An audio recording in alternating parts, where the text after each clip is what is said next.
foremost, I want to thank everybody for joining this morning. This is our 10th year of our Business Technology Summit, third year where it's been primarily remote-based. I want to run through a couple slides here, but quick introduction. My name is Ted Steffner. I'm a Senior Account Manager, been in the Microsoft channel for about 28 years. I'm based out of California, and then I'll let Dan and Ian introduce themselves shortly here. I just want to make sure everybody saw, you probably saw it when you logged in, that this session is being recorded. We will be recording all the sessions, and attendees to the sessions will have access to these recordings after the event. We will send those out shortly after BTS is completed. All of you attendees will be on mute throughout the entirety of the presentations. If you do have questions, please put them in the chat section. If you don't know where the chat is, it's that little tiny bubble that looks like a call out from a cartoon. Click on that. If you are having connection problems, you can put that in chat, or you can actually reach out to support@JourneyTEAM.com and they can help you as well. And then also, last but not least, near the end of each session, we're going to be providing a drawing for a $50 Amazon gift certificate for each session that you attend. And then you will also receive an additional entry for the new Service Pro 9, which we'll be giving away at the end of the event. So you'll get a entry for each one of those for filling out the survey. And let me go ahead and put the survey right in the link into the chat session. And you should be able to click on that right when we complete this session and fill that out. Just take a couple minutes and you will get registered. So for those of you who are new to us, and I know we've got a lot of customers that have been with us for 10 or more years, we have 160 team members now. We're an end-to-end Microsoft consulting services partner. Over 350 active customers in the past year. We've been around and in business for 29 years.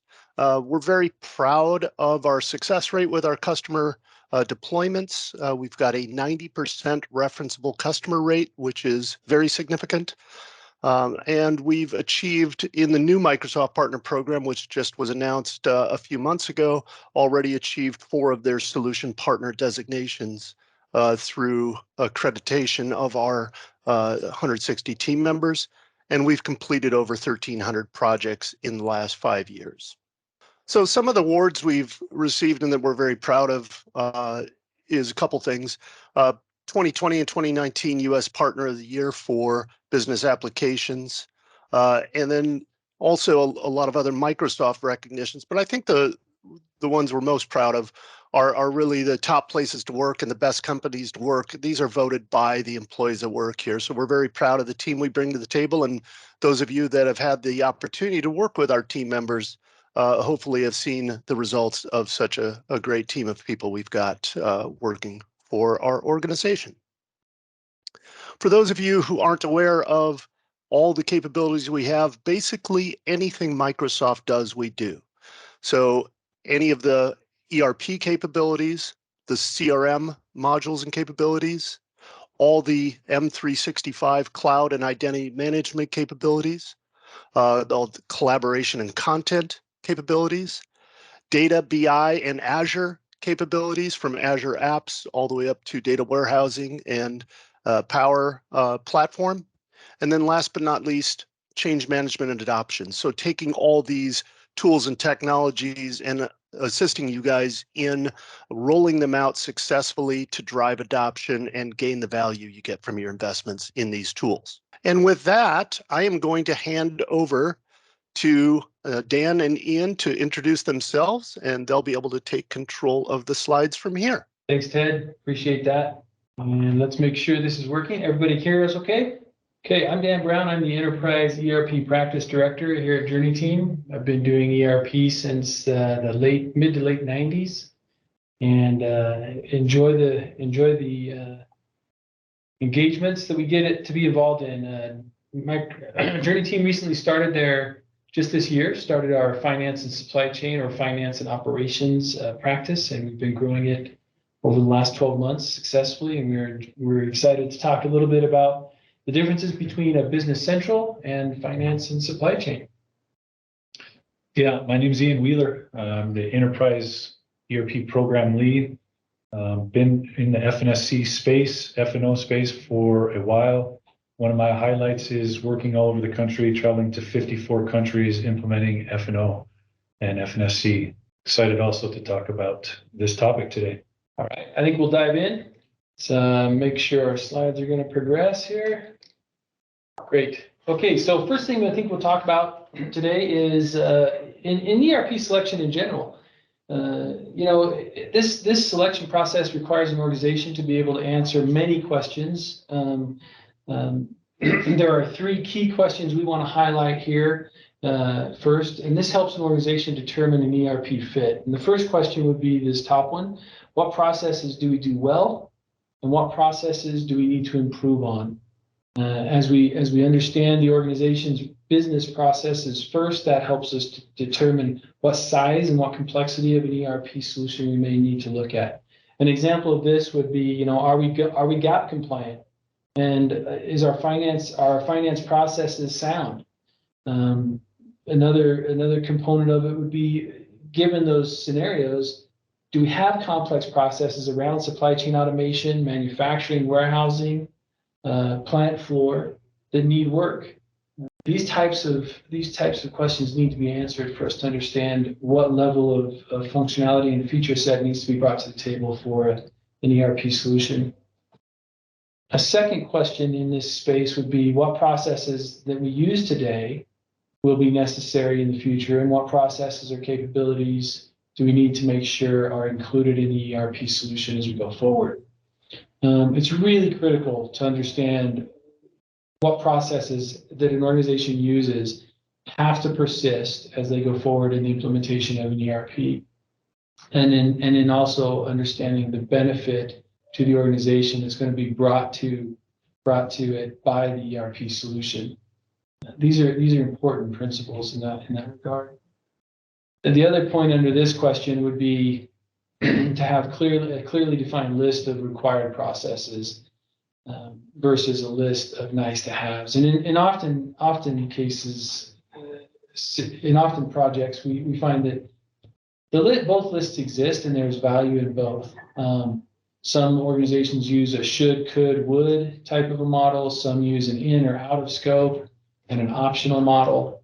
But understanding those lists and the priorities of the processes that need to be included help an organization make an ERP selection process smoother and make sure that the ERP solution will fit the organization. The last question we want to cover is, what is our risk tolerance for organizational change, process change, and or third-party solutions? Some ERPs come with many feature sets. Others are a little lighter and they require a third-party solution bolt-on or an industry vertical, for example. And so that's another really important question: is how much change can we tolerate? Do we need to adopt many new processes because we're going to try to go strictly out of the box on an ERP, versus can we go with an ERP that has what we need for virtually everything, and then we'll bolt on a third-party solution for an industry vertical that's quite unique that we're operating in. So key questions every organization needs to ask. Any thoughts on that, Ian? No, I agree with what Dan said. That list of nice to haves, must haves, it will be critical as you're identifying, and as we go through that process, we will be comparing those to the functionality of each of the solutions that we're offering. So the next question is, what are the key differences between BC and F&SC?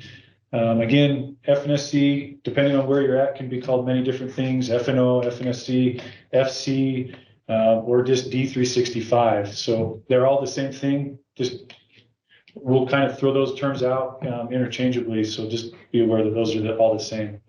F&SC is designed for mid to large companies, multi-entity global operations looking for more consolidated or a single system approach to their ERP solution. BC is really designed for small, on a smaller budget, small businesses on a smaller budget, or a shorter timeline with less complexity to implement. Those are how they're designed, and that's their target clientele. Yeah, and they both do really well in both spaces that they're designated for. I think we'll talk more about the feature sets as we go through this deck, but that's kind of the high level, yeah. Yeah, for sure. Top 5 criteria we see most when we're talking to a client saying, hey, which way do I go? Which direction? Which size of a solution do I need? Which one's going to fit us? These are probably the top 5 criteria that we find. There are many criteria, and we have a JourneyTEAM, a detailed breakdown that anybody can get a copy of. Just make the request in the chat, and we'll capture that and get it over to you. But let's start with these top 5. First and foremost, number of transactions per day. This is a critical one. It really is that 10,000 plus day transaction level that kind of starts to push you into the F&SC space. BC can handle up to 10,000. Our experience over the years we found that it starts to struggle when you get to that point. The database structure doesn't like to run that heavy of a load. FSC 10,000 plus easy. We've worked and operated in environments Ian and I have where we did hundreds of thousands of transactions a day across supply chain, commerce, retail, and manufacturing, all in the same instance of finance and supply chain. Number of users is another critical one. Microsoft's number is 500 plus, and we find that is a good number. BC easily handles hundreds of users. That's not a problem for it at all. It's a very robust tool in that regard. Interestingly enough, the finance and supply chain minimum license purchase is 20. And we do have clients, and we see organizations that will use less than 20 even. But due to the fact that they have an offsetting complexity in a given process, complex manufacturing process or what have you, they choose to go with F&SC. Again, looking for that single solution. So different drivers there, but that's your number for your users. Language or country supported by FSC, but not BC is another differentiator or a decision point that a lot of organizations will go with. BC currently supports about 24 countries, and finance and supply chain roughly 47 countries.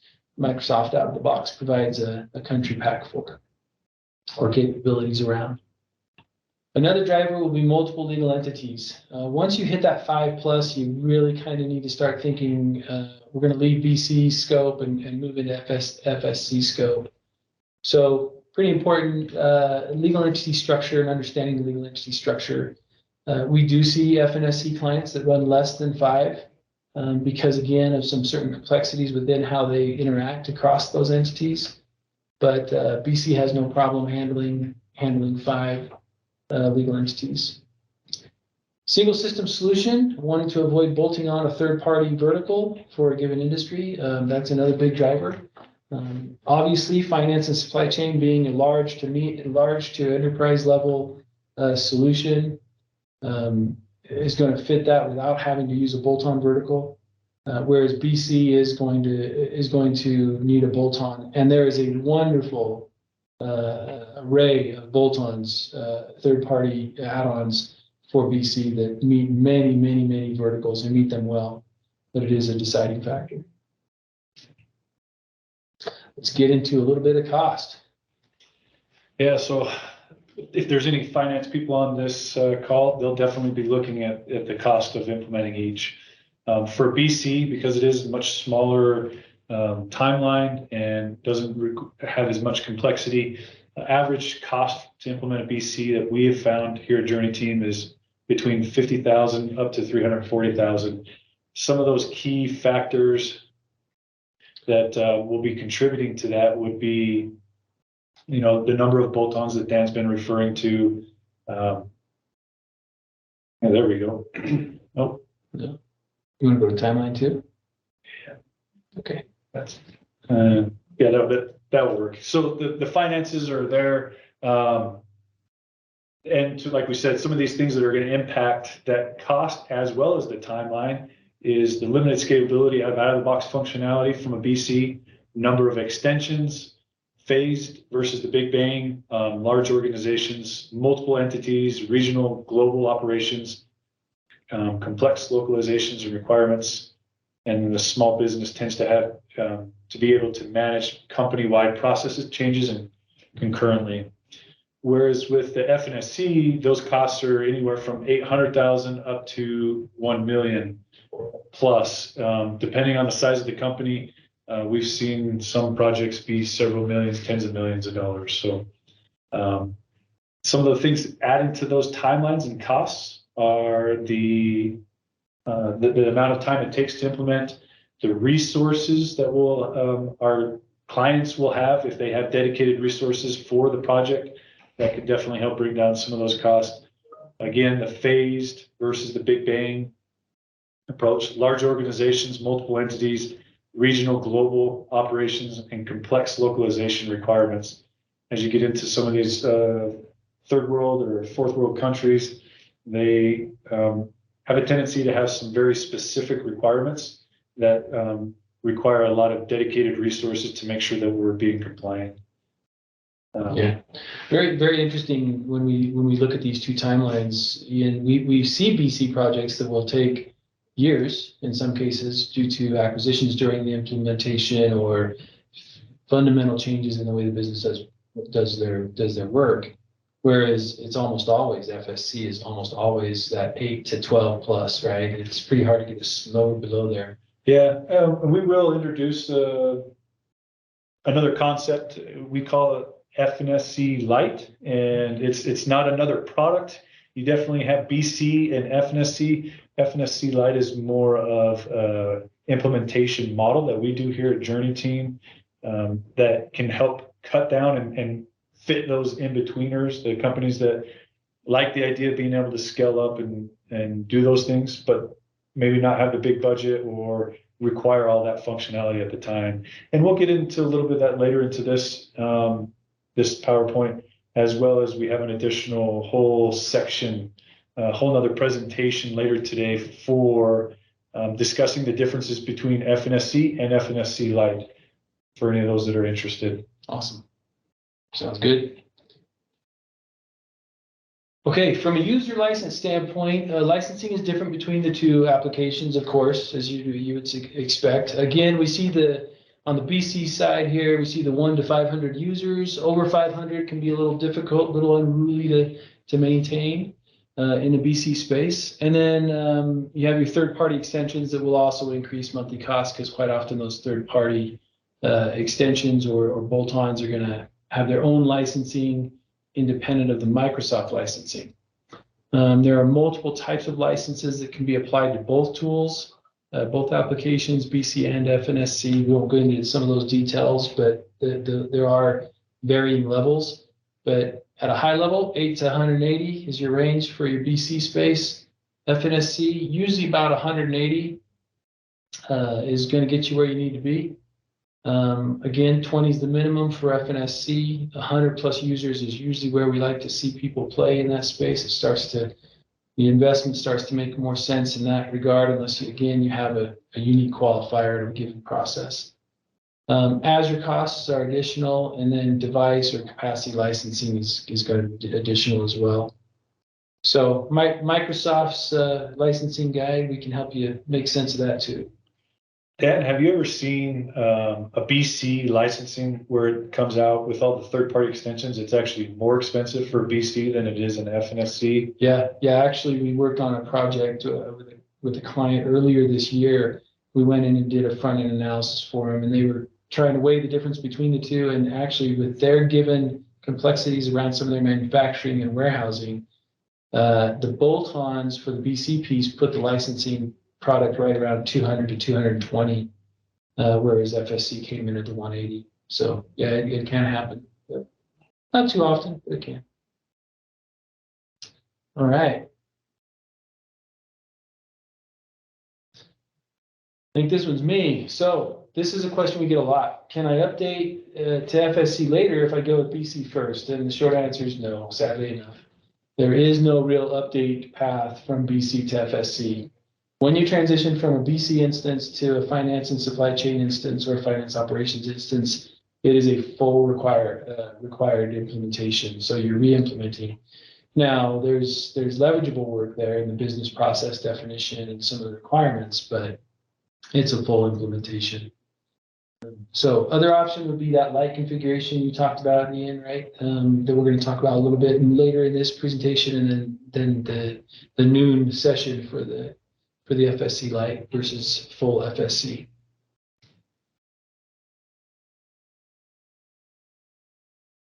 So after you're done implementing, what does support look like? This is a question that all IT, all companies should be asking. As part of your looking into your implementation partner is if they offer a support. So from a BC standpoint, support needs minimal IT staff and or often is outsourced. Again, could be that implementer or another third party of your choosing.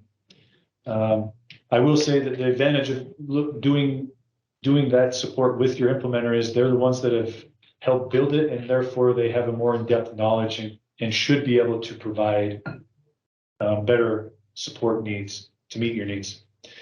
Support contracts with a certified Microsoft partner, 1 to 3 super user or subject matter experts. Those are internal people within the company that can be the first line of contact for anybody in the company.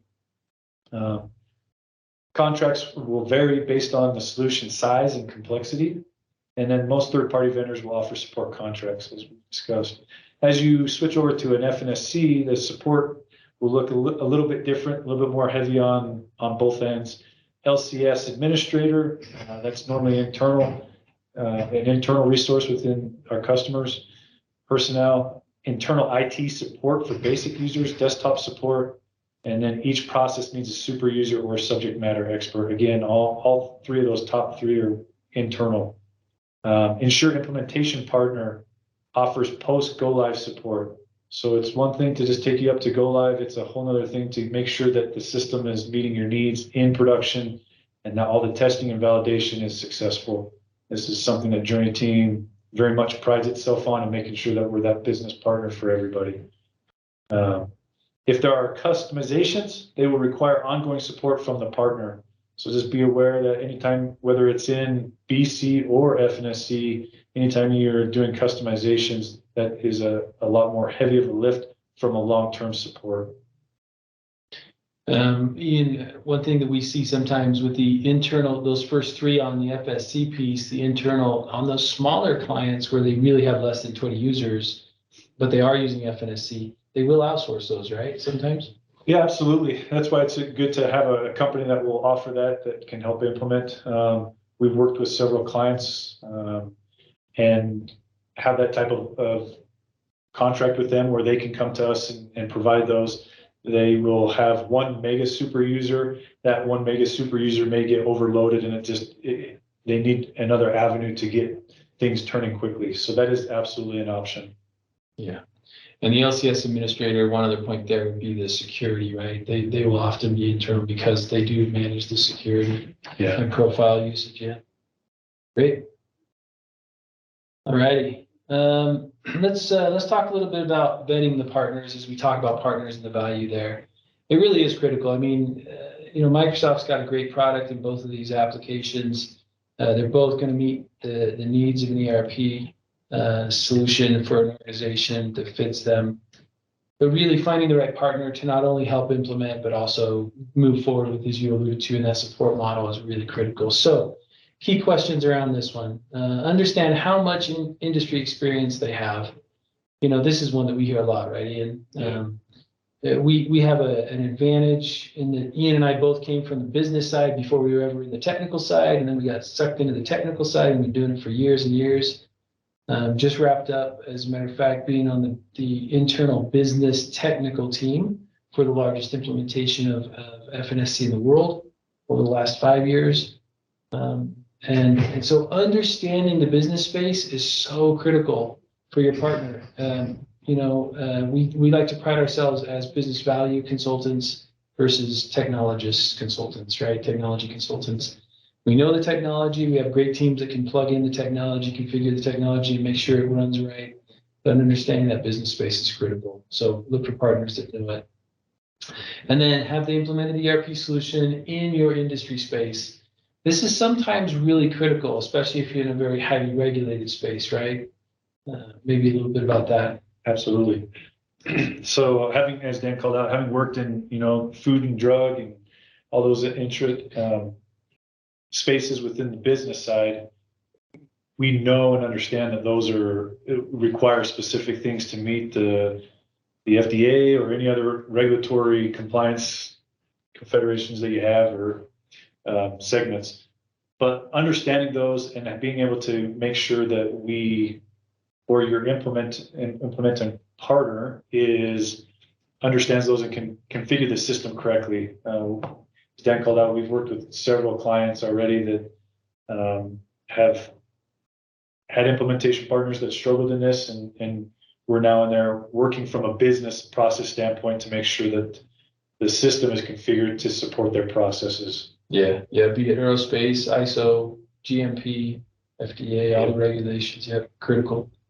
Another key point in choosing a potential partner is evaluate this is always a tricky one, right?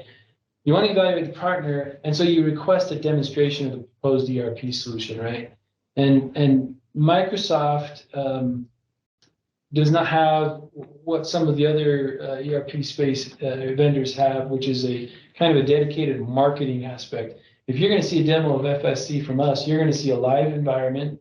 You're going to see an environment that we've configured using Microsoft test data or presentation data. But understanding that a demo will take you so far, it's always a nice thing to have. Quite often, if you've got the right partner, the demo will come naturally. They'll just show you. That's something we do. We just show it to you as we talk about it quite often on our calls. So there's a couple of guidelines around this. Avoid requesting that a potential partner develop a full proof of concept demo. I mean, these are massively time consuming, and you're essentially asking someone to do work for free. So avoid that, but demonstrations are valuable still, and they do require resources and time that detract from other client work. So show a sensitivity there, but don't be shy to ask for the demo if you need it. The other thing is request demonstrations that will showcase key functionality that really speak to your business operations, right? And if possible, can help avoid maybe a customization you have on your current legacy system, or be able to do out of the box so that you can avoid a potential customization. It really is valuable to be able to see the out of the box functionality and how it's going to fit your space. It may not be your product numbers or your specific way you do the process today in your organization, but you should be able to see enough to get a good concept of it. All right. And I think I'm going to keep going on this one. No, you have this one. You have this one. I don't. So this is not a differentiator, BC and F&SC. They are both cloud-based solutions, right? A lot of companies are moving to the cloud-based. They need to be able to access their ERP system solution from anywhere in the world. COVID's definitely helped push that along, and we're seeing that in our industry. Lots of people moving to the cloud-based. On-premise solutions require ownership and management of all related hardware. This includes often a larger IT staff to manage. Most of our clients are on-premise, moving to cloud-based, and so the good thing is it's not eliminating positions, but repurposing them into some of those positions as we've called out before. Some of the advantages of a cloud-based solution are the ability to make rapid business transformations around scaling up or down your technology footprint, and keep data safely off premises and more secure while shifting the security liability to your cloud provider and more cost-effective security model. So I know this is a huge one. Where does that fall within both of these products, Stan? Yeah, this is a really big one. Microsoft's cloud is very, very secure. It's got many certifications. We used to have a slide for it that had 40 plus some odd different certifications, and it continues to grow. They continue to mature that certification for the cloud-based solutions. And it really does. This and the next two bullets go hand in hand with the cost savings. I mean, trying to maintain some of the level of security that is required in today's aggressive hacking and ransomware environments. It's cost prohibitive for most organizations to take on, whereas they can shift all that cost and all that maintenance to the security space for their cloud, for the Microsoft cloud vendor. Okay. Perfect. So as Dan's called out, avoiding purchasing and maintaining costly software, also a huge advantage of going to the cloud. And support IT needs is a leaner IT staff and operations. You also get flexible deployment options that address regulatory requirements, updated features, functionality, and use data center investments. So I know both of these options here, Microsoft does very well at keeping up, pushing updates and making sure that those are their offerings are with the most recent approaches for both industries. So yeah. And this is one place where a third-party bolt-on can become a minor challenge, right? Where Microsoft will stay up to date. They'll keep their updates current with the current regulatory requirements. Sometimes we've seen it where those bolt-ons will lag a little bit. Most of them pretty good, and most of them that are Microsoft authorized or approved vendors will stay pretty aggressive on keeping those current. Okay, one other difference that we want to talk about is kind of what's the difference as a business owner between an on-prem and cloud-based. So continuing this conversation, a few of the benefits: access information almost on any type of device. Got your connection, you're good. Simplify and accelerate your business process change model. This is really nice. I mean, I don't have to go buy, a whole new rack and 4 new servers if I need to scale up, right? I can just scale up with Microsoft's model and run with it. And then, of course, integrating legacy systems. It allows you to keep some of those critical. If you do have a very unique business vertical, a critical application, you integrate to it pretty easily. Both applications have very mature integration models, is how I'll put it. Yeah. And then simplify global compliance and scalability. We've kind of alluded to that. All right. Any other thoughts, or should we move on to some comparisons? Move on to some comparisons. I think this is what the meat of what everybody's looking for. They want to see what each solution offers. So again, we've added in the F&SC Lite here, just so you can kind of see that there is another option, another implementation approach that may be able to fit your need. There is a big gap between the full F&SC from a cost and timeline implementation, as well as allowing you to scale. So we've added this in here. Again, if you're interested, there's another meeting where we'll go more in depth into the comparison of a full F&SC and a light F&SC. And these are just a summary at high level, right? We have a... Yes, this is very high level processes that, as Dan's called out in the beginning, if you were looking for a more detailed list, we definitely have that, and we can send it to you. If you just send us a chat, we can make that available. So just jumping right into this, pick, package, ship. Obviously, all 3 of them can do it. That's a basic functionality for any ERP system. Locations, again, within warehouse or anything that you're using to manage inventory, will provide you locations. Waves is a more robust concept. This allows you the ability to select which orders you want to release to be picked and when you want them to be released. Available in the full and light F&SC, not available with out-of-the-box functionality. Again, Dan's called out, a lot of these things can be accommodated with third-party bolt-ons. You just got to be aware that those require additional support as updates are pushed out. Product traceability, full F&SC offers both. F&SC Lite is really around basic, very, very basic functionality when it comes to around traceability. BC, a little bit complex there. You can have yes and no. My understanding of the BC is it does everything but lots. So it will do batch and serial numbers, but not lot numbers. So depending on how your company uses those, if they can get a little bit tricky, it may or may not meet your needs. Automation and mobile. Dan, you want to talk about those ones? Yeah, so when we talk about plant floor automation or supply chain automation in the warehouse, that's what we're talking about when we talk about automation here. So you got, automated conveyor systems with routing, Internet of Things or IoT devices associated with them. In some cases, You've also got automated pickers and put away. So that's what we'll be talking about with automation. They both are capable of doing that. The F&SC Lite we'll talk more about this afternoon. Mobile, this is not necessarily a mobile presence, so a mobile phone, but really a handheld device in the warehouse operation, right? So mobile devices, handheld scanners, that sort of thing, for robust system-directed activities and that sort of thing. And again, that is one that can be, from a BC standpoint, can third-party bolt-ons. Yeah. That very easily, very common. Correct. Within most of our BC implementations. That's right.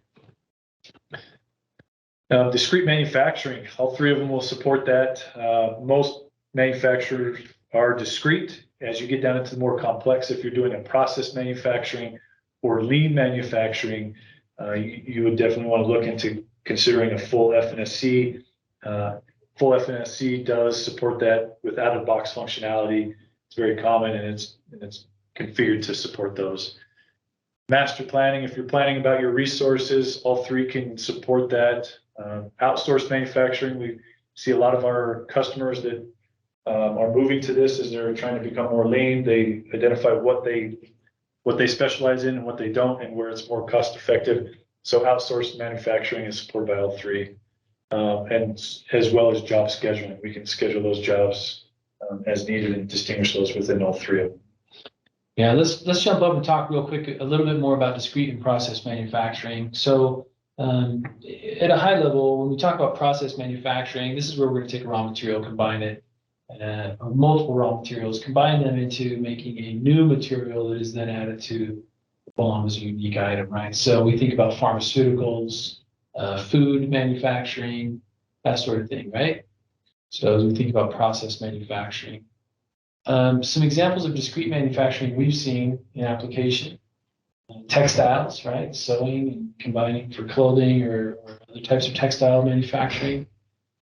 Those are examples of those two manufacturing. We get that question a lot, right? Sure.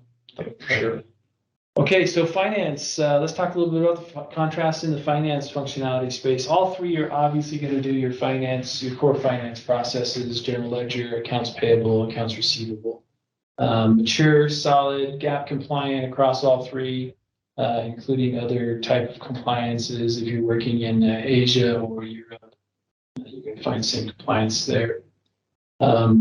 Fixed assets, all three can do fixed assets, and this can be both fixed assets on a plant floor, in a warehouse, in an operation, or buildings, full buildings, and that sort of thing. The details around how much of fixed asset management they can do vary slightly between the three. But again, that's in the more detailed list. Credit and collections available in both full F&SC and an F&SC Lite model, not necessarily available in BC. Cost accounting would be available in full F&SC and BC. They both are very effective at cost accounting. Dual currency, this is your reporting currency that you do your reporting in. You can do dual currency in full F&SC and F&SC Lite. BC really only likes one currency for reporting. They can handle transactions in multiple currencies, but reporting currency would be only dual. And then company hierarchies would be the last point, and this is pretty important in defining intercompany relations and transactions and those interactions. You can do multiple companies with BC, but you can't do a company hierarchy necessarily within the BC application like you can in a full F&SC or even an F&SC Lite. So I think that kind of brings us to the end of the prepared deck. Any last thoughts, Ian? Yeah, just one point. Some people out there may be wondering why cost accounting, if it's an F&SC Lite, does not have that functionality, but the full F&SC does. I just want to remind everybody that the F&SC Lite is, again, it's not a whole nother solution. It's actually the approach method to the F&SC full implementation solution. So if in those events where you'll see an F&SC Lite doesn't support it, it doesn't mean it won't support it ever. It's just to keep the cost down and the budget and the timeline down, we've excluded those. And so that's the nice thing about that F&SC Lite, is it gives you that ability to withhold some of these functionalities now, and then as your company grows and develops, you can add that at a later time. Yeah, and it's a good point with BC as well. There are pieces of functionality that can or cannot be leveraged on implementation. You can implement other pieces later. So we don't want to make it sound too rigid, but BC is a viable and solid ERP for a very nice price point. So we would say. So the only other question that we didn't capture in the deck that I think comes to mind, we've been getting it more recently, is where does F&SC play in the contrast of larger ERPs, such as an Oracle or a SAP? SAP is still the leader in the enterprise ERP space. F&SC and Oracle sit behind it. Oracle is probably your second tier, or your second largest and most capable. F&SC close on the heels of that. When you look at the Gartner reporting for the last 5 years against investment in enterprise ERP, Microsoft outpaces SAP and PeopleSoft easily for the last 5 years in their investment around finance and supply chain in strengthening its feature set as well as its capabilities. So it's kind of a fun space to be in right now. It's growing really dynamically. And I think PeopleSoft and Oracle are the same thing. Yeah, sorry, did I say PeopleSoft? Oh, see, that's because I've been around too long. SAP and Oracle. See, I'm so old. Thanks for catching it. Okay, thanks for your time today. I hope everybody found this information informative. I think we've seen a couple chats and there's a couple captures that we'll do. Ted, I think I'll hand it over to you to close it out. Yeah, looks like there's one more question that was just presented. Can full F&SC and F&SC Lite BC handle labor, accounting, service jobs, and rental lease contracts? Great question. I'll speak to the F&SC, the full F&SC. So labor accounting, they will do time and attendance, and they can do time and materials. As far as, see if I can see the question. So I got it in front of me. Labor accounting. Labor accounting, they can both do labor accounting and service jobs. And they also can do full F&SC and F&SC Lite, can do rental and lease contracts, but we don't usually include a rental and lease contracts as part of the F&SC Lite. Feature set is there, but it would be a determining factor depending on how extensive it's used in the organization as to whether or not it would fit in a light model. We may have to push you over into a full model if you want to do that. And I think from a BC standpoint, it'll be in the same boat as F&SC Lite. It may offer some of the functionality depending on how heavy you're using those features. Will depend on if BC can meet it with out-of-the-box functionality or if it would require one of those third-party verticals. Rentals for sure would be an extension. Labor reporting is included.